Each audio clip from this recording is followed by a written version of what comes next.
നമസ്കാരം. നമുക്കറിയുന്നത് പോലെ Iran America tug of വാർ മത്സരം വടംവലി അത് തുടർന്നുകൊണ്ടിരിക്കുകയാണ്. അമേരിക്കൻ പ്രസിഡന്റ് ഡൊണാൾഡ് ട്രംപ് പറയുന്നത് ഇറാന് ബോംബിങ്ങിൻ്റെ ഭാഷ മാത്രമേ മനസ്സിലാവൂ എന്നാണ്. ഡിപ്ലോമസിയുടെ ഭാഷ അവർക്ക് മനസ്സിലാവുന്നില്ല എന്നാണ് അദ്ദേഹത്തിൻ്റെ ഭാഗത്ത് നിന്ന് വരുന്ന ഒരു പ്രതികരണം. കൂടാതെ അദ്ദേഹം പറയുന്നത് ഇറാനിൽ നിന്ന് തന്നെ നേതാക്കന്മാർ അദ്ദേഹത്തെ വിളിച്ച് നേരിട്ട് സംസാരിച്ച് ഇറാൻ സ്റ്റേറ്റ് ഓഫ് കൊളാപ്സ്, ഒരു പരിപൂർണ തകർച്ചയുടെ വക്കിലാണ് ഈ രാജ്യം നിൽക്കുന്നതെന്നും ഇറാൻ നിൽക്കുന്നതെന്നും അതുകൊണ്ട് ഈ വിഷയം എത്രയും വേഗം അവസാനിപ്പിക്കേണ്ടതുണ്ടെന്നും സംസാരിക്കുന്ന ആളുകളും അവിടെ ഉണ്ട് എന്ന് അദ്ദേഹം പറയും.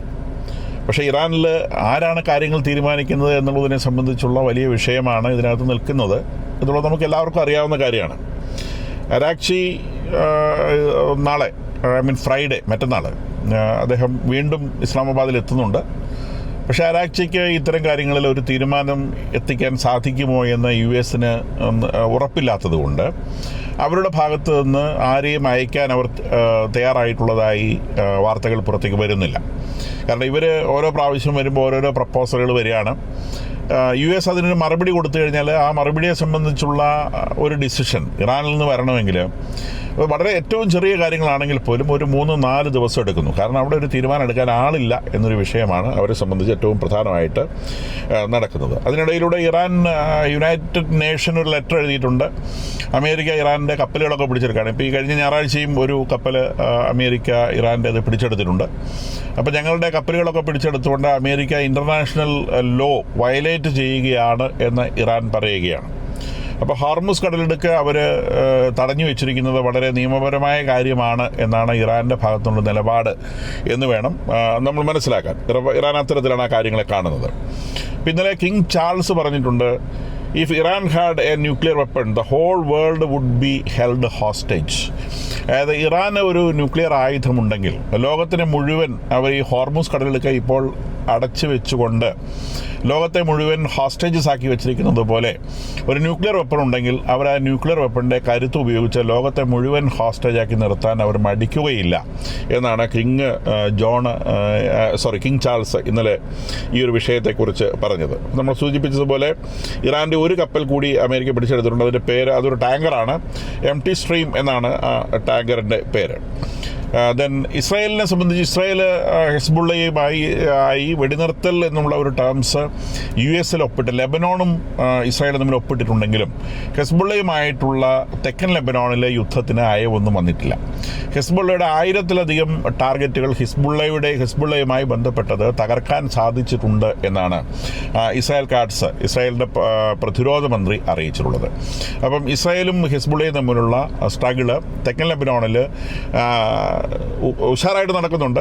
അവർ ലതാനിയ റിവറിൻ്റെ കിഴക്ക് ഭാഗത്തുള്ള പ്രദേശം ഇസ്രായേലിൻ്റെ പിടിയിലാണ്. അവിടേക്ക് തിരിച്ചു പോകാൻ ശ്രമിക്കുന്ന ആളുകളെ ഇസ്രായേൽ തടയുന്നുണ്ട്.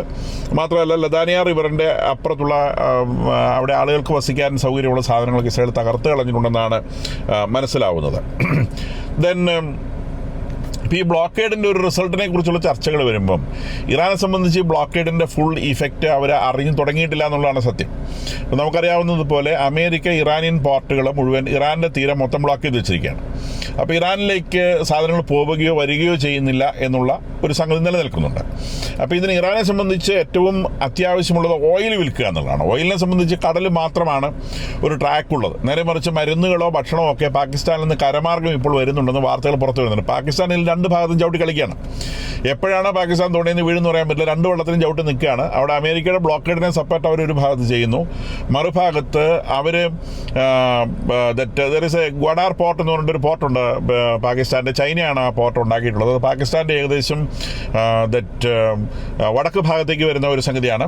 അപ്പോൾ അവിടെ നിന്ന് ഇറാനിലേക്ക് ദൂരം കുറവാണ്. അപ്പം അവിടെ ആ പോർട്ടിൽ സാധനങ്ങൾ ഇറക്കിയ ശേഷം കരവഴി കണ്ടെയ്നേഴ്സ്, 1000കണക്കിന് കണ്ടെയ്നേഴ്സിൽ സാധനങ്ങൾ കരവഴി കടത്തുന്നതായി ചെയ്തതായിട്ട് വാർത്തകൾ പുറത്തു വരുന്നുണ്ട്. അത് ഈ ഭക്ഷണ സാധനങ്ങൾ, മെഡിസിൻ, അങ്ങനത്തെ സാധനങ്ങളൊക്കെയാണ്. അപ്പോൾ ഈ അമേരിക്കൻ ബ്ലോക്കേഡിൻ്റെ വലിയൊരു ഇഫക്റ്റ് അവിടെ ഇല്ലാതാവുന്നു എന്നൊരു സംഗതിയാണ്. അപ്പോൾ അമേരിക്കയെ സംബന്ധിച്ച് ഒരു ബ്ലോക്കേഡിൽ മരുന്നും ഭക്ഷണ സാധനങ്ങളും ഉൾപ്പെട്ടിട്ടില്ല എന്നവർ പറഞ്ഞിട്ടുണ്ട്. എങ്കിൽ പോലും കരവഴിയുള്ള ഈ ഒരു ട്രാൻസിറ്റ്, അതിലേക്ക് സാധനങ്ങൾ കടത്തുന്നത് അമേരിക്കൻ പെർമിഷനോടെയാണോ എന്നറിയില്ല. ഇന്നലെ മിനിഞ്ഞാന്ന് മുതലാണ് ഈ വാർത്തകൾ പുറത്തു വന്നത്. സാറ്റലൈറ്റ് പിക്ചേഴ്സ് വഴിയാണ് 10 പോയിന്റുകളിലൂടെ പാകിസ്ഥാനിൽ നിന്ന് ഇറാനിലേക്ക് സാധനങ്ങൾ കരവഴി കടത്തുന്നുണ്ട്. ഗഡാർ പോർട്ടിൽ സാധനങ്ങൾ ഒന്ന് ഇറങ്ങിയിട്ട് അവിടുന്ന് പിന്നെ ലോറിയിൽ കടത്തിയ സാധനം. പക്ഷേ ലോറിയിൽ കടത്തുന്നതിനൊക്കെ ഒരു പരിമിതിയുണ്ട്. ഇങ്ങനെ ഭക്ഷണ സാധനങ്ങളും മറ്റു സാധനങ്ങൾ കൊണ്ടുപോകാം. നേരെ മറിച്ച് വളരെ ബൾക്കായിട്ട് വേണ്ട ഓയിൽ പോലത്തെ സാധനങ്ങൾ അതൊന്നും കടത്തിക്കൊണ്ടുവരാൻ പറ്റില്ല. അതിന് ഷിപ്പ് തന്നെ വേണം. അപ്പോൾ ഈ ഷിപ്പ് ഇറാനെ സംബന്ധിച്ച് ഇറാൻ ബ്ലോക്കേഡിലായിരുന്നു. നേരത്തെ തന്നെ ഇറാന് അമേരിക്ക ഉപരോധം പ്രഖ്യാപിച്ചിട്ടുള്ളതാണ്. അതുകൊണ്ട് തന്നെ ഇറാനോട് ഓയിൽ വാങ്ങരുത് എന്ന് ലോകത്തിലെ മുഴുവൻ രാജ്യങ്ങളെയും അമേരിക്ക നിർബന്ധിക്കുകയും അങ്ങനെ വാങ്ങുന്ന രാജ്യങ്ങൾക്ക് ഉപരോധം ഏർപ്പെടുത്തുകയൊക്കെ ചെയ്തിട്ടുണ്ട്. അതുകൊണ്ട് തന്നെ ഇറാനിൽ നിന്ന് ചൈന ഓയിൽ വാങ്ങുന്നത് രഹസ്യമായിട്ടാണ്, പബ്ലിക്കായിട്ടല്ല. അപ്പോൾ രഹസ്യമായ വഴികളിലൂടെയാണ് ഇറാനിൽ നിന്ന് ഷിപ്പുകൾ ചൈനയിലേക്ക് പോകുന്നത്. അങ്ങനെ സാധാരണ നേവൽ റൂട്ടുകൾ ഒഴിവാക്കി ഇറാനിൽ നിന്നൊരു കപ്പൽ പുറപ്പെട്ട് കഴിഞ്ഞാൽ ചൈനയിൽ എത്താൻ 2 മാസം എടുക്കും.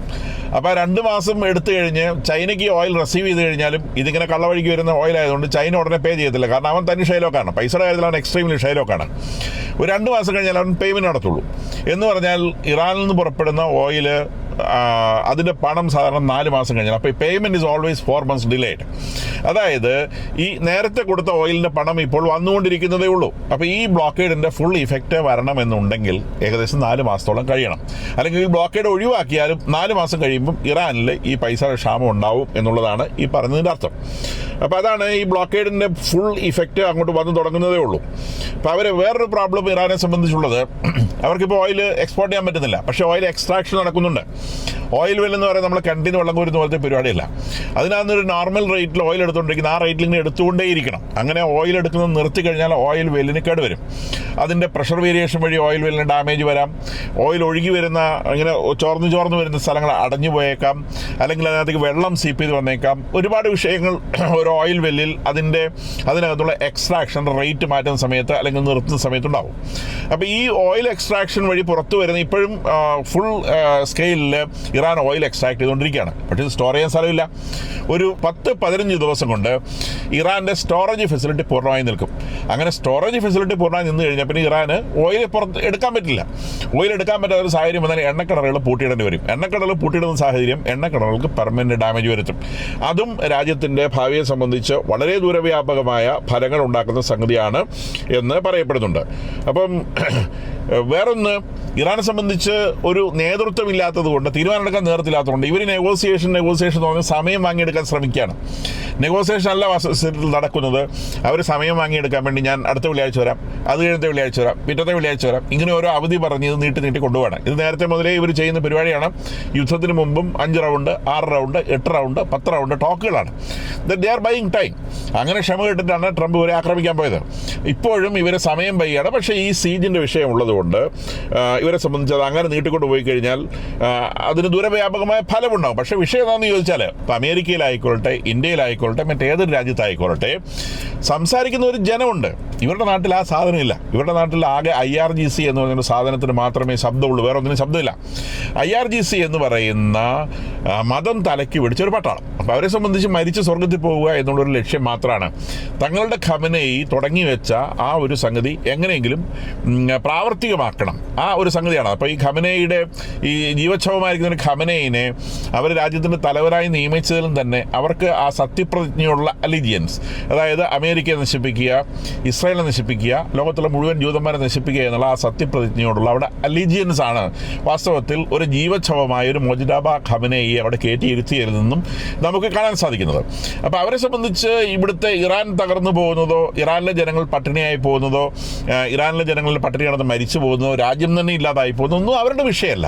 അവരെ സംബന്ധിച്ച് അമേരിക്കയെ കൊല്ലണം, ഇസ്രായേലിനെ കൊല്ലണം, ജൂതനെ കൊല്ലണം. അത് നടന്നില്ലെങ്കിൽ അവർക്ക് സ്വയം മരിക്കണം, അവർക്ക് സ്വർഗ്ഗത്തിൽ പോകണം. അപ്പോൾ ഇതിൽ ഈ തീരുമാനങ്ങൾ എടുക്കാൻ ആളുകളില്ല എന്നുള്ളത് ഒരു വലിയ വിഷയമാണ്. അപ്പോൾ IRGCയിൽ ഒരു നമുക്കറിയാവുന്ന IRGC അഹമ്മദ് വഹീദിയും അലി അദല്ലാഹിയുമാണ് IRGC ഇപ്പോൾ നയിച്ചുകൊണ്ടിരിക്കുന്നത്. അവരെ സംബന്ധിച്ച് ഒട്ടും പൊളിറ്റിക്കൽ ഫിഗേഴ്സ് അല്ല, വെറും മത തീവ്രവാദികളാണ്, കുറച്ച് പട്ടാള സ്വഭാവമുള്ള മത തീവ്രവാദികളാണ്. അപ്പോൾ അവരുടെ ഇപ്പോൾ നാഷണൽ സെക്യൂരിറ്റി കൗൺസിൽ എന്ന് പറയുന്നതാണ് ഇറാനിലെ ടോപ്പായിട്ടുള്ള കൗൺസിലിൽ. ആ കൗൺസിലിലെ സുപ്രീം ലീഡറായിട്ടുള്ള മുഹമ്മദ് ബാഗർ സോൾഗാദർ എന്ന് പറയുന്ന ഒരാളാണ്. Mohammad Bagher Zolghadr. അദ്ദേഹവും നമ്മൾ നേരത്തെ പറഞ്ഞ സ്പീക്കർ, ആ സ്പീക്കറെ കൂടിയാണ് ഈ കാര്യങ്ങൾ മുൻപോട്ട് കൊണ്ടുപോകുന്നത്. ഈ സ്പീക്കറെ സംബന്ധിച്ച്, അദ്ദേഹത്തെ സംബന്ധിച്ച് അദ്ദേഹം പോളിറ്റിക്സ് സംസാരിക്കുമ്പോൾ ഇവർക്ക് പോളിറ്റിക്സ് മനസ്സിലാവുന്നില്ല. ഈ പറയുന്ന IRGC തലപ്പത്തിരിക്കുന്ന പോളിറ്റിക്സ് മനസ്സിലാവുന്നില്ല. അവർക്ക് ഒരേ ഒരു ലക്ഷ്യമുള്ളത് ഈ പറയുന്ന രാജ്യങ്ങളുടെ നാശമാണ്. അത് വിട്ടുള്ളൊരു കളിക്ക് അവർ നിൽക്കില്ല. അതുകൊണ്ട് തന്നെ ന്യൂക്ലിയർ വെപ്പൺസിനെ സംബന്ധിച്ച് അവർ 1979 നടത്തിയിട്ടുള്ള സത്യപ്രതിജ്ഞയിൽ നിന്ന് ഒരു കാരണവശാലും പിന്നോട്ട് പോരുവാൻ ഈ ആത്മഹത്യാ സ്ക്വാഡ് IRGC തയ്യാറല്ല എന്നുള്ളതാണ് ഇതിനകത്തെ കരിങ്ങലായി നിൽക്കുന്ന വിഷയം. അങ്ങനെ ഒരു കാര്യം അനുവദിക്കാതെ, അല്ലെങ്കിൽ ന്യൂക്ലിയർ വെപ്പൺസ് ഉണ്ടാക്കുക എന്നുള്ള ആ ഒരു മോഹത്തിൽ നിന്ന് ഇറാൻ പിന്തിരിയാതെ ഈ യുദ്ധം അല്ലെങ്കിൽ ഈ സീജ് അവസാനിപ്പിക്കാൻ അമേരിക്കയും തയ്യാറല്ല. അപ്പോൾ ഈ ഒരു പ്രശ്നമാണ് ഇവിടെ കടിച്ചാൽ പൊട്ടാത്ത വിഷയമായിട്ട് നിൽക്കുന്നത് എന്ന് നമ്മൾ മനസ്സിലാക്കണം. ഇറാൻ്റെ തെരുവീഥികളുടെ എപ്പോഴും ആർംഡ് വെഹിക്കിൾസ്, അതായത് തോക്കൊക്കെ വെച്ചിട്ടുള്ള പട്ടാളത്തിൻ്റെ വെഹിക്കിൾസ് പാഞ്ഞുകൊണ്ടിരിക്കുകയാണ് ജനത്തെ പേടിപ്പിക്കാൻ വേണ്ടി. ഈ മതകോടതികൾ ദിവസം ആളുകളെ വധശിക്ഷയ്ക്ക് വിധിക്കുന്നു. അതിൻ്റെ ഡീറ്റെയിൽസ് മാത്രമാണ് സ്റ്റേറ്റ് ടെലിവിഷനിൽ പുറത്തു വരുന്നത്. പറഞ്ഞാൽ ജനത്തെ പേടിപ്പിച്ച് വറപ്പിച്ച് നിർത്തിയിരിക്കുകയാണ്.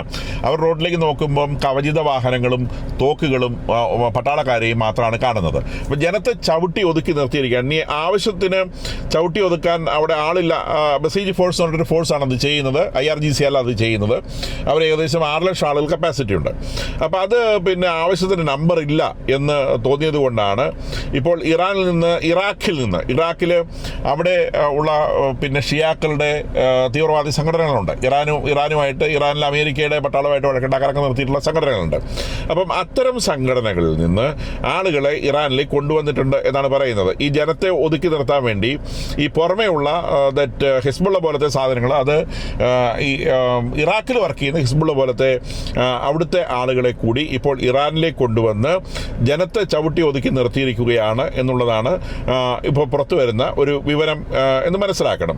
That it is Iraq's popular mobilisation force എന്നാണ് അതിൻ്റെ പേര്, PMF. ഇറാനിലുള്ള, അത് ഹെസ്ബുള്ള പോലെ തന്നെയുള്ള ഇറാൻ്റെ ഇറാഖിൽ വർക്ക് ചെയ്യുന്ന ഒരു ബ്രാഞ്ചാണ്. ആ ബ്രാഞ്ചിൽ നിന്നുള്ള ആളുകളെയും ഇറാനിലേക്ക് കൊണ്ടുവന്ന് ജനത്തെ അടിച്ച് ഒതുക്കാൻ വേണ്ടി ഉപയോഗിക്കുന്നുണ്ട് എന്നാണ് മനസ്സിലാവുന്നത്.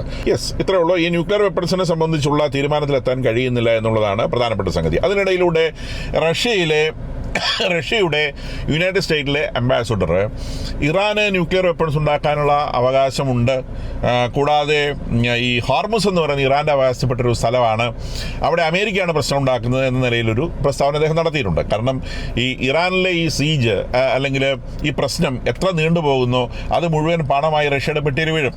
റഷ്യക്ക് ഓയിലും ഗ്യാസും ഇഷ്ടം പോലെയുണ്ട്. അപ്പം ഇറാനിന് വിൽക്കാനുള്ളത് ഈ സാധനമാണ് റഷ്യക്ക് വിൽക്കാനുള്ളത്. അപ്പോൾ ഇറാനിൽ നിന്ന് വിറ്റുപോയില്ലെങ്കിൽ, ഗൾഫ് രാജ്യങ്ങളിൽ നിന്ന് വിറ്റുപോയില്ലെങ്കിൽ സ്വാഭാവികമായിട്ടും മാർക്കറ്റ് റഷ്യയുടെ ഇരിക്കും. അപ്പോൾ ഈ ഹോർമുസിലെ വിഷയം എത്ര നീളുമോ അത്രയും നീട്ടിക്കൊണ്ടു പോകാനാണ് റഷ്യ ശ്രമിക്കുന്നതെന്ന് നമുക്ക് മനസ്സിലാക്കാം. അപ്പം റഷ്യ ഇതിനു വേണ്ടി അവർക്ക് കഴിയാവുന്ന ശ്രമങ്ങൾ നടത്തുന്നുണ്ട്. ചൈനയെ സംബന്ധിച്ച് വ്യത്യാസമുണ്ട്. ചൈനയ്ക്ക് ഓയിൽ ഇവിടുന്ന് വാങ്ങിയെടുത്തുകൊണ്ട് പോകണം. അപ്പോൾ ഈ സീസൺ നീണ്ടുപോയാൽ ചൈനയ്ക്ക് ബുദ്ധിമുട്ടുണ്ട്. അപ്പോൾ ചൈനയെ സംബന്ധിച്ച് എങ്ങനെയെങ്കിലും അവർക്കത് ഒതുക്കണമെന്നുണ്ട്, അതേസമയത്ത് അമേരിക്കയെ പാഠം പഠിപ്പിക്കണമെന്നുണ്ട്. അപ്പോൾ ഇതിൻ്റെ ഇടയിലുള്ള ഒരു കളിയാണ് ഇവിടെ ചൈന കളിക്കുന്നത് നമുക്ക് മനസ്സിലാക്കാം. ഇന്ത്യ അതിനിടയിലൂടെ നമുക്കറിയാവുന്ന പോലെ ഇന്ത്യയിൽ ഇപ്പം ഈ ഒരു വിഷയം വരുന്ന സമയത്ത് ഫെർട്ടിലൈസേഴ്സിന് വലിയ ക്ഷാമം ഉണ്ടാകുന്നുള്ളത് നമുക്കറിയാം. നമുക്ക് ഏകദേശം 4 ലക്ഷം മെട്രിക് ടൺ യൂറിയ നമുക്ക് ആവശ്യമുണ്ട്. ഒരു കൊല്ലത്ത് 4 ലക്ഷം മെട്രിക് ടൺ. ആ 4 ലക്ഷം മെട്രിക് ടൺ യൂറിയയിൽ 3 ലക്ഷം മെട്രിക് ടൺ നമ്മളോട് ഉണ്ടാക്കുന്നുണ്ട്. 1 ലക്ഷം മെട്രിക് ടൺ യൂറിയയാണ് നമ്മൾ ഇറക്കുമതി ചെയ്യുന്നത്. ആ ഇറക്കുമതി ചെയ്യുന്നത് പ്രധാനമായിട്ടും മിഡിൽ ഈസ്റ്റ് രാജ്യങ്ങളിൽ തന്നെയാണ്. കാരണം നമുക്കറിയാവുന്ന പോലെ പെട്രോളിയം പ്രോഡക്റ്റാണ് യൂറിയ എന്ന് പറയുന്നത്. പെട്രോളിൽ നിന്ന് കാർബൺ മോണോക്സൈഡും കാർബൺ ഡൈ ഓക്സൈഡും അമോണിയയും കമ്പൈൻ ചെയ്തിട്ടാണ് ഈ പറയുന്ന യൂറിയ എന്ന് പറയുന്ന സാധനം ഉണ്ടാക്കുന്നത്. അതിൽ കാർബൺ എന്ന് പറയുന്ന ഈ സാധനം വരുന്നത് പെട്രോളിയത്തിൽ നിന്നാണ്. അമോണിയ ഉണ്ടാക്കാൻ NH3 ആവശ്യമായ നൈട്രജൻ അറ്റ്മോസ്ഫിയറിൽ ഉണ്ടെങ്കിലും നൈട്രജനുമായിട്ട് കമ്പൈൻ ചെയ്യേണ്ട ഹൈഡ്രജൻ ഉണ്ടാക്കുന്നതും പെട്രോളിയം ഡീകമ്പോസ് ചെയ്തിട്ട് തന്നെയാണ്. അപ്പോൾ സ്വാഭാവികമായിട്ടും യൂറിയ എന്ന് പറയുന്നത് ഒരു പെട്രോകെമിക്കലാണ്, പെട്രോളിൽ നിന്നുണ്ടാക്കുന്ന ഒരു പ്രോഡക്റ്റാണ്, ഫെർട്ടിലൈസറാണ്. അപ്പോൾ ഈ യൂറിയയുടെ 1 ലക്ഷം മെട്രിക് ടൺ ഷോർട്ടേജാണ് ഇന്ത്യക്കുള്ളത്. അപ്പോൾ ഈ ഷോർട്ടേജ് മേക്കപ്പ് ചെയ്യാൻ വേണ്ടി നമ്മൾ റഷ്യയിൽ ഇന്ത്യയുടെ ഉടമസ്ഥയുള്ള ഒരു ഫാക്ടറി നമ്മൾ സ്ഥാപിക്കുന്നുണ്ട്. റഷ്യയുമായിട്ട് ചേർന്നുകൊണ്ട് ഇന്ത്യയിലെ 3 വലിയ പ്രൈവറ്റ് കമ്പനികളാണ് സ്ഥാപനം സ്ഥാപിക്കുന്നത്. അതിൻ്റെ ഔട്ട്പുട്ട് എന്ന് പറയുന്നത് ലക്ഷക്കണക്കിന് മെട്രിക് ടൺ വരും. അപ്പോൾ ആ ഒരു സ്ഥാപനത്തിൻ്റെ പണി വളരെ വേഗം തീർക്കാൻ ശ്രമിക്കുകയാണ് ഇന്ത്യ. കാരണം ഈ വിഷയം കുറേ നാളത്തേക്ക് നീണ്ടുപോയേക്കും എന്ന് നമ്മളുടെ രാജ്യത്ത് ഉറപ്പുണ്ട്. അത് 20,000 കോടി രൂപയുടെ ഒരു ജോയിൻറ്റ് വെഞ്ചറാണ് റഷ്യയിൽ ബിൽഡ് ചെയ്ത് വരുന്നത്. അപ്പം അതിൻ്റെ പണി എത്രയും വേഗം കംപ്ലീറ്റ് ചെയ്യാൻ വേണ്ടി രാജ്യം ശ്രമിക്കുന്നു എന്നുള്ള വാർത്തയും പുറത്തു വരുന്നുണ്ട്.